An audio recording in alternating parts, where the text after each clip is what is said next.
Hello, everyone. It's Pastor Travis.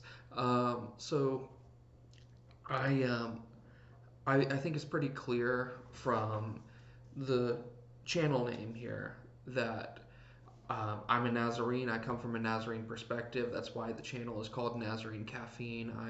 I'm talking about church and theology and the Bible from a Wesleyan perspective, from a Nazarene perspective. And the Church of the Nazarene comes from the Wesleyan holiness tradition. So John Wesley has had uh, quite a bit of influence on the Church of the Nazarene.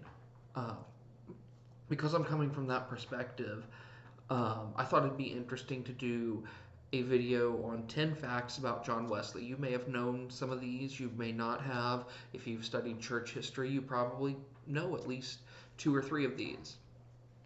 But I think John Wesley was a very interesting person from a historical standpoint, and definitely from the standpoint of the history of revival in the church. Um, and so I want to just talk about 10 facts about John Wesley that I just found interesting. Number one, John Wesley was the 15th of 19 children. John Wesley was the 15th of 19 children. So his parents had 19 kids. That's a large family. But if you want to know something even crazier, his mom, Susanna Wesley, actually came from a family of 25 children. So it's interesting to note how big the family actually was. And so, yeah, I thought that was really interesting. Number two, John Wesley wrote a best-selling medical textbook. So one of the things he was most famous for in his life was a medical textbook that he wrote, and I'll do another video on some interesting things from that medical textbook. But it was called Primitive Physic, and it was some of the remedies were interesting to say the least. Um, some of them for a stomach ache, for example, John Wesley recommended holding a puppy to your stomach. Like, who doesn't like to hold a puppy? But that's not really, I don't think, um, gonna solve the issue if it's something else that's underlying that problem. But it's an interesting read. It's interesting to go through and look at some of the things he recommended. So I just thought that was interesting that he was known also for his medical textbook. Number three, John Wesley rode 250,000 miles on horseback to spread the gospel. So the Earth is about 25,000 miles around at the equator.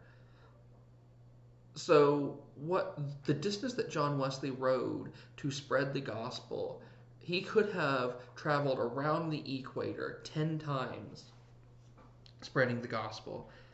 That's just fascinating to me. Um, and that was just in England. That's how far he rode, and he rode that on horseback, and he yeah, it just to me that's fascinating. I don't know about you. Number four, John Wesley once worked with George Whitefield. So John Wesley, for those of you who know who George Whitefield was, you know that George Whitefield was a Calvinist. He was very Calvinist in his theology. John Wesley was Arminian in his theology, and it was interesting that the two of them worked together, at least for a brief period, to spread the gospel. Uh, Now they did have a disagreement and ultimately decided to part company, but they did actually work together for a little while, and they remained friends until the end of their lives. They were still friends. They just had some disagreements. So I thought that was really interesting that two great revivalists worked together uh, in that time period. Number five, John Wesley was known for his organizational skills. So when we think about John Wesley, one thing that John Wesley did is he organized people into groups. He organized people into groups, and these groups served specific purposes. Um, and it was largely because of that organizational skill that his ministry continued on when George Whitefield started to um, fall under, because John Wesley was intentional about organizing the people he preached to into groups that would hold them accountable, that would help them continue to walk in the Christian faith. And so I think that was amazing that John Wesley had the foresight to be able to say these individuals that I'm preaching to will need accountability. I need to put them into these kinds of groups so that they have that. Number 6, you may be surprised to know that John Wesley, even though he was the founder of the Methodist movement, he was actually an Anglican clergyman. He was actually Anglican all his life, and he was very adamant about the fact that he was Anglican. He never intended the Methodist movement to break away from the Anglican Church. It just kind of happened that way. Um, it kind of like Martin Luther. If you're a church history nerd like I kind of am, you'll know Martin Luther never intended for Lutheranism to become a thing. He intended to reform the Catholic Church rather than create a separate branch of the Catholic Church. Well, something similar happened with John Wesley, where John Wesley never intended for Methodism to break away from the Anglican Church. John Wesley was simply trying to focus on the fact that we are to live holy lives. That's what John Wesley was getting at. And so John Wesley ultimately, the Methodist movement did ultimately break the with the Anglican Church, but that was not the intent. That wasn't the point or the purpose. Number 7, and I alluded to this a minute ago, but John Wesley founded the Methodist movement. Now, for those of you who don't know, the term Methodist was originally a insulting term. It was a term that was meant to deride those who adhered to the Methodist view of holiness. It was originally an insult, kind of like the word Christian. The believers were called Christians at Antioch. They didn't call themselves Christians. It was probably an insult that the secular world or the pagan world hurled at Christians, and it just kind of stuck. Well, that's kind of what happened with Methodism. Is that John Wesley didn't coin the term. It just happened that that his followers were called Methodists because of his organizing them and his following a particular way of doing things. That's where the term Methodist comes from. And so it was originally an insult.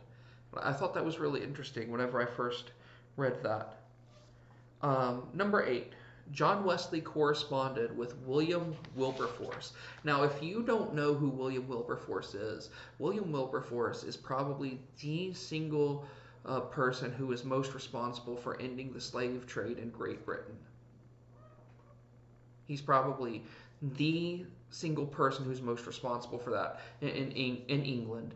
He actually fought his entire public career to end slavery, and ultimately his efforts were successful. But John Wesley corresponded with him back and forth, and John Wesley was very sympathetic to what William Wilberforce was trying to do to end the slave trade, to abolish slavery in England, and it was interesting to read about that, to see how two historical figures that I admire greatly corresponded with each other. Number 9, John Wesley was once a missionary to the colony of Georgia. Now, before the United States separated from England, John Wesley went for a period of about 2 years over to Georgia, which was a colony at the time,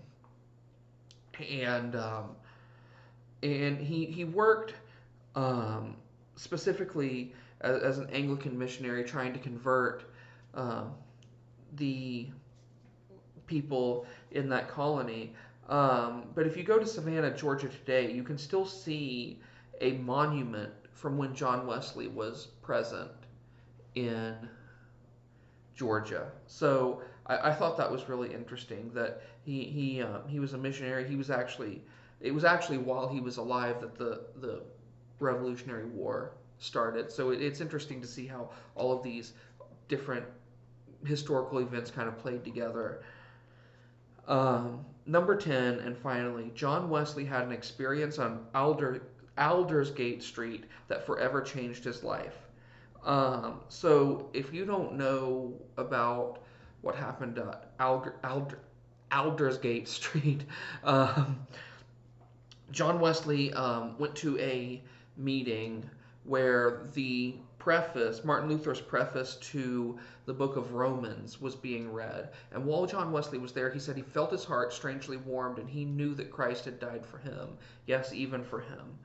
And after this, John Wesley's life was never the same. In fact, that could be defined as that could be described as the defining moment where John Wesley had a major shift in his life. So I thought that was really interesting as well. And if you haven't read that, then I would highly encourage you to go look that up and check out his journal entry from that day because it's absolutely fascinating. And it's just a reminder that the work that God did in John Wesley's heart, He can do in your heart as well. By His grace, He can affect your heart, and He can change your heart. He can change my heart. He works in us to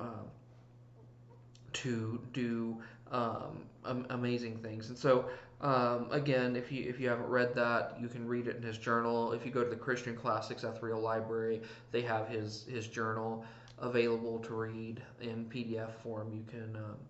You can look at that. But that's it. That's my list of 10 facts about John Wesley. And so if you like this list of facts, then hit subscribe, hit the thumbs up button, help the algorithm out, and so more people can see this. And I appreciate you watching, and I'll see you in the next video.